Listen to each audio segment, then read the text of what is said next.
So ayan, good morning po ulit sa inyo mga boss. Linggo na naman po. So ngayon ay ang gagawin ko naman ngayon ay magpapa-change oil tayo. Okay? Papa-change oil na natin si Bulak dahil naka na siya. Naka 488 kilometers na. So pwede naman na siguro to. Okay, tara, titingnan ko kung bukas yung Honda dealership dito sa malapit sa amin. Papa-change oil natin siya. Mga boss, tara, let's go. Baka AI lang. Boss, tara, let's go mga boss. Bali pagkatapos ng change oil pala, bibili rin ako ng pagkain ng aking mga pusi. Alright, kasi mga boss mahilig ako sa mga pusi. May mga alaga akong pusi. Bali dalawang British short hair na pares, isang babae, isang lalaki. So tara mga boss, wala kasing bilihan ng rito. Malapit yung kinakain nila. So tara mga boss, let's go. Magpapa-change oil and bibili ng pagkain ng pusi. Alright? Pusi pusikat. Baka kung anong iniisipin nyo pusikat. Okay? So tara mga boss, let's go.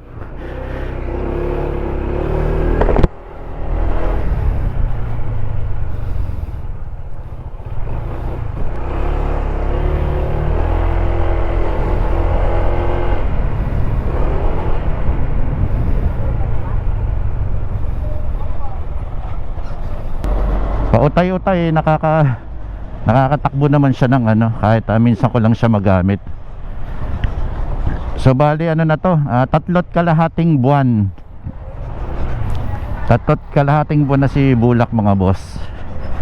Hanggang ngayon wala pa rin yung papel sa akin na original at ang plaka. Alright, nice one.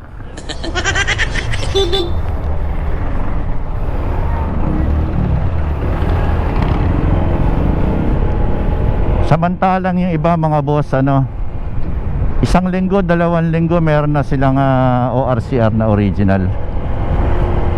Sa akin pa rin, scanned copy pa rin o Xerox. So yun, hindi ko alam kung bakit matagal. Ang alam ko merong memorandum ang LTO na dapat hanggang 2 weeks lang meron ng i-hand over na ng dealership yung original ORCR sa buyer or sa owner. Okay? So shout out nga pala dun sa kinuhanan ko ng motor. Alright, napakahusay. Woo! Kaya mga boss, gaano katagal yung rehistro nyo bago nyo nakuha mga boss? I'm sure hindi ganun katagal. 3 kalahating buwan na wala pa rin sa akin.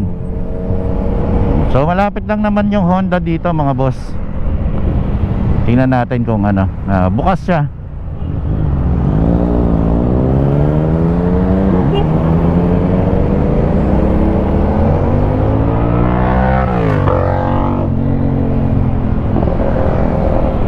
Pauwi na yung mga galing ng Marilaki.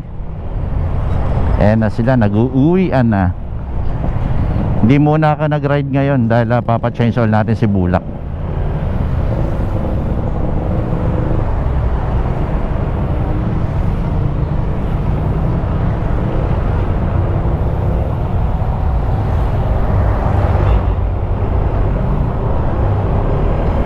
Ito mga boss, Honda.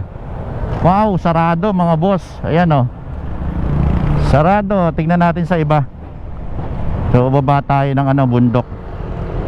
Doon tayo sa Masinag. Bundok talaga Try natin doon kasi doon na rin naman bibilihan ko ng ng dry food ng aking mga pusi. So doon na tayo. Let's go. Sago.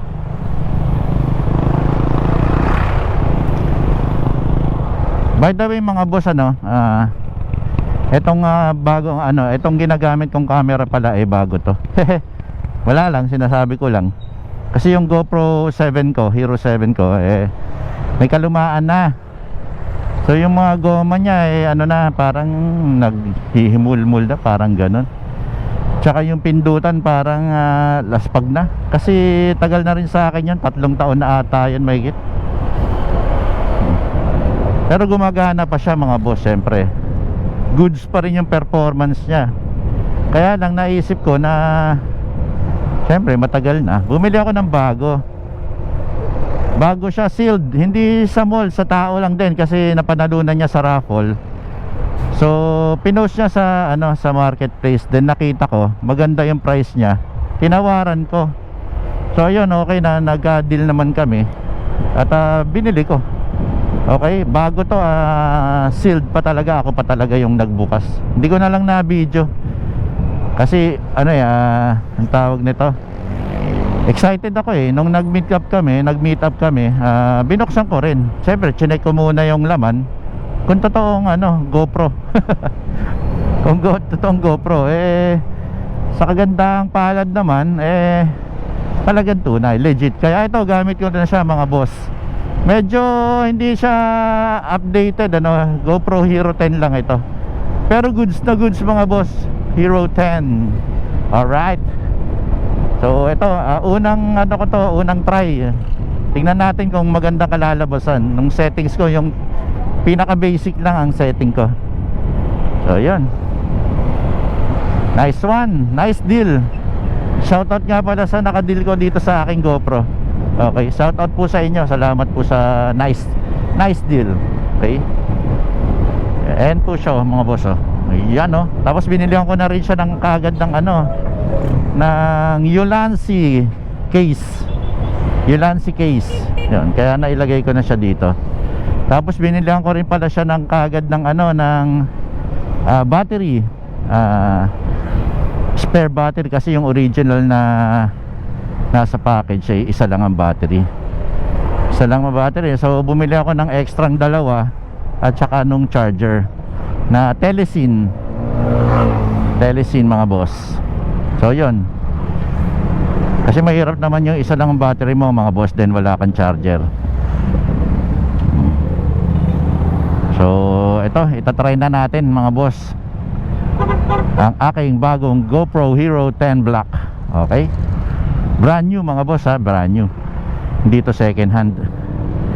Ay wala lang, inano ko lang kwento ko lang mga boss, hindi ko pinagyayabang to basta ako okay ako, masaya ako sa aking pagbili nitong aking GoPro Hero 10, dahil meron ako nagagamit sa aking pag-ride or sa aking pagbablog.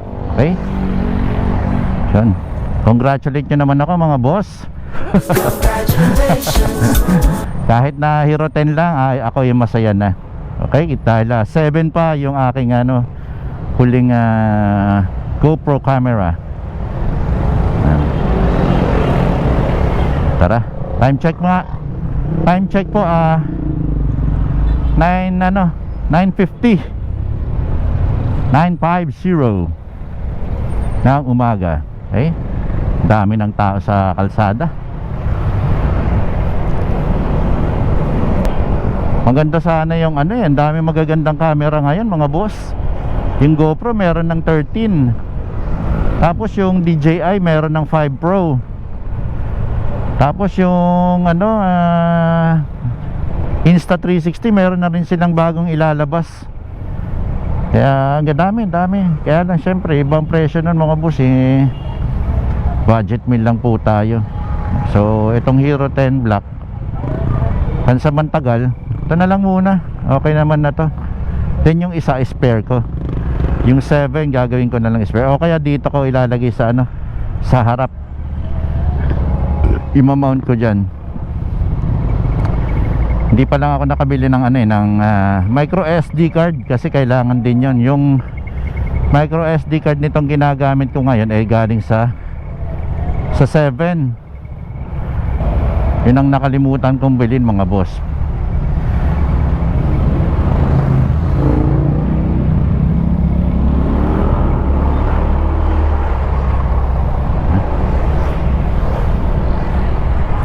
Counterflow muna tayo mga boss. Kailangan eh. Pasensya na po. Ginagawa rin naman ng iba eh. Counter flow with caution mga boss ha. Kung kailangan lang at inaalaw dun sa lugar nyo. Inaalaw naman kasi dito sa lugar namin yun, sa banda doon ang mag counter flow ang mga motor. So goods yun, goods. Pero sa ibang lugar talagang hindi pwede.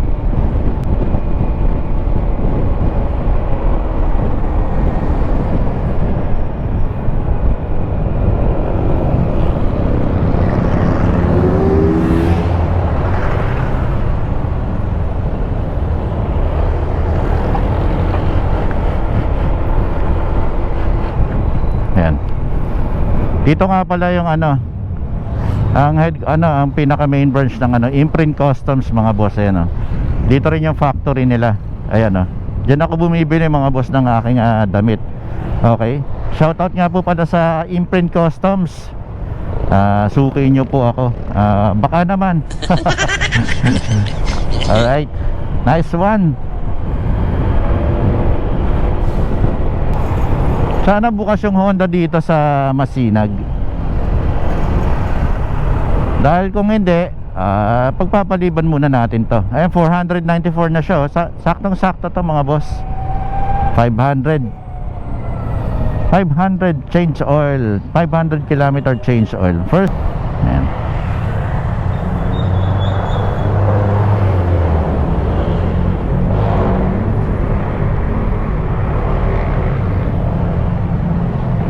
Yan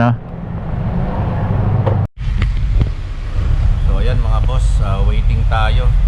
Ngayon si Bulak So ito meron silang ginagawa pa rito. Medyo tinanghali tayo ng gising ng kaya pila tayo. So ayan, waiting tayo. Sunod pa tayo. Okay. 2,000 years later. So ayan mga boss, finally si Bulak na yung sinalang. Okay. So ayan, dinidrain na ni Boss Chuck yung ating yung oil.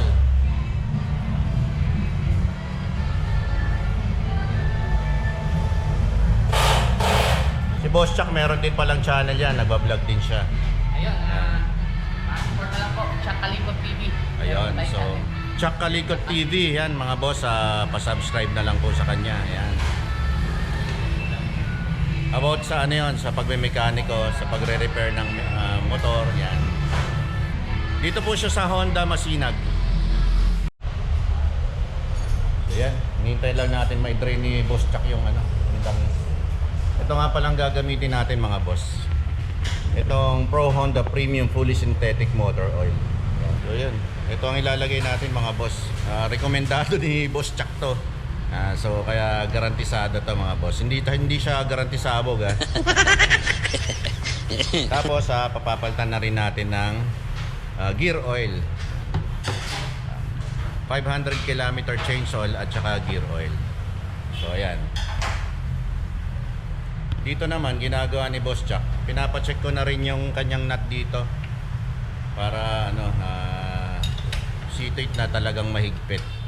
Kasi meron akong napanood na kumalas yan Kumalas yung drive face niya So pahigpitan na rin natin para sigurado.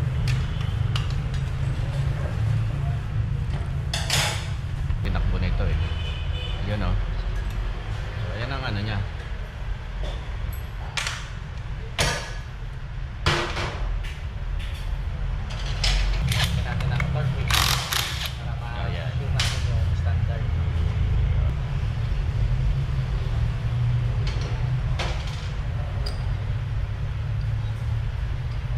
Madumi na rin kaagad 500 Oo. Madumi na rin pala kaagad kahit na 500 pa lang. Dami ng talsik nung nung goma. Mga pumapasok. Yung mga dumi. Yan, tuluyan ang kinalas ni Boss Chuck. Linisan mo na rin kaya. Meron ka bang panglinis dyan? Pwede po. Yun.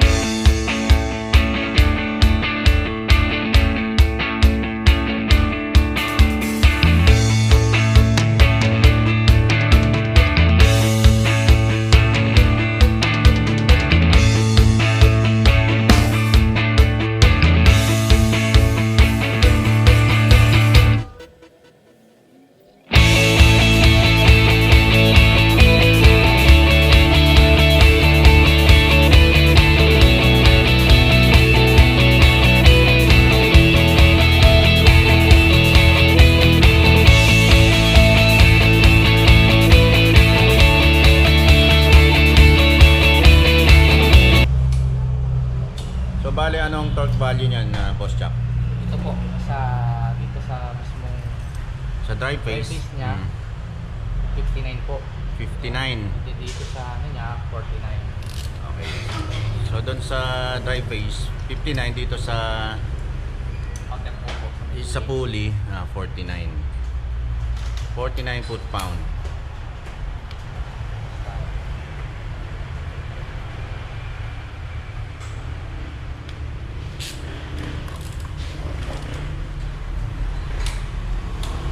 Yun. Alright. So magkakaroon na tayo ng peace of mind nito mga boss dahil na nasa tamang torque na yung ating mga nuts dito sa ating mga panggilid. Okay. So yan, salpak na tayo mga boss.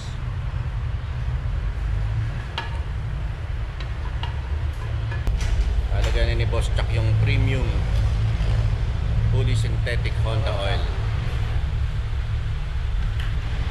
Ilan ang laman yan, Boss Chuck? 800.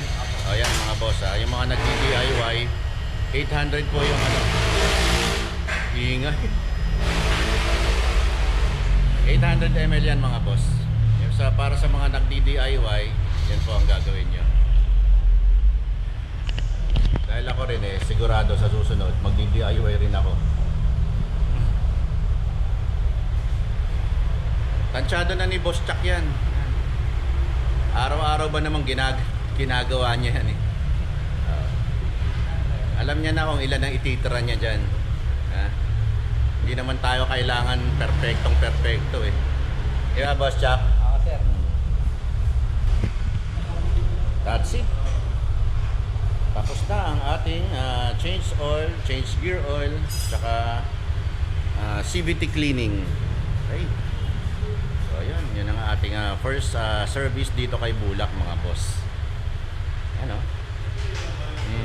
Ready na ulit si Bulak na bumiyahe. Okay. Ayun si Boss Chuck mag-subscribe rin kayo kay Boss Chuck. Boss Chuck, Chuck Kalikot TV. Ayun, Chuck Kalikot TV. Yan mga boss. YouTube? YouTube, TikTok, sa Facebook. Ayun, YouTube, TikTok, Facebook. Ayan, daming kinikita ni Boss. Boss Chuck Alright, tara na mga boss.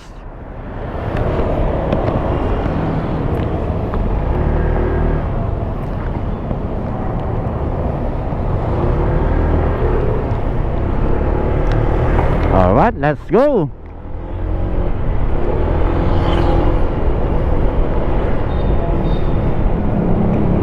So yan mga boss,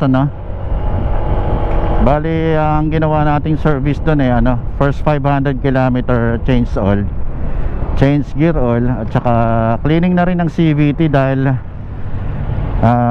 pinahigpitan ko na yung yung mga balls ng ating drive face at saka nung ating pulley para sigurado. Kasi meron akong nakita o panood dun sa video sa YouTube na nagkaroon ng problema, kumalas yung kanyang drive face. So kumaskas dun sa niya So ayaw natin mangyari dun kay sa ADV 160 natin yan mga boss. Kaya pina-check ko na rin yan. Nung pagka-check medyo marumi na rin, kaya pinalinisan na rin natin. Alright, so yun, parang na rin yun early maintenance and detection or ng natin panggilid. Yan. So yun, tara mga boss. Time check po, alas 12 na. Inabot po tayo ng alas 12 dahil pila. Okay, so tara na.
So yan po mga boss ang ating vlog ngayon regarding dun sa pagpapa-change oil natin, CVT cleaning at saka change na rin ng gear oil. Okay, hanggang dito na lang po. Tatapusin na lang po natin yung ating vlog dito. Maraming salamat po ulit sa inyong paninood at sa inyong suporta. Okay, have a nice day po sa inyong lahat at God bless po sa inyo. Alright, bye bye.